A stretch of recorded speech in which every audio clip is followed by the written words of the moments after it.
మీరు చూస్తున్న ఈ ప్రాంతం విజయవాడలోని అంబాపురం.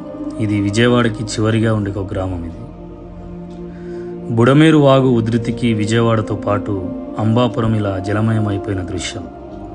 ఈ అంబాపురం గ్రామానికి నేను చాలాసార్లు వెళ్ళాను మా బంధువులు ఉండడం వల్ల. దాదాపు 20 సెంటీమీటర్ల వర్షపాతం నమోదైందని సమాచారం. ఆ వర్షధాటికి ఇళ్లల్లో సగానికి నీరు చేరాయి. మరి అక్కడ పరిస్థితి చూస్తూ ఉంటే హృదయ విదాకర దృశ్యం ఇదంతా. తినడానికి ఆహారం లేని పరిస్థితి, త్రాగడానికి నీళ్లు లేని పరిస్థితి.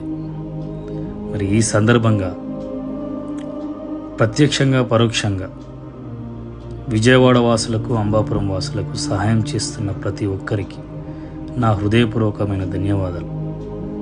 అదేవిధంగా విజయవాడ యథాస్థితికి రావాలని ఆ దేవుణ్ణి మనస్ఫూర్తిగా ప్రార్థిస్తున్నాను. Thank you.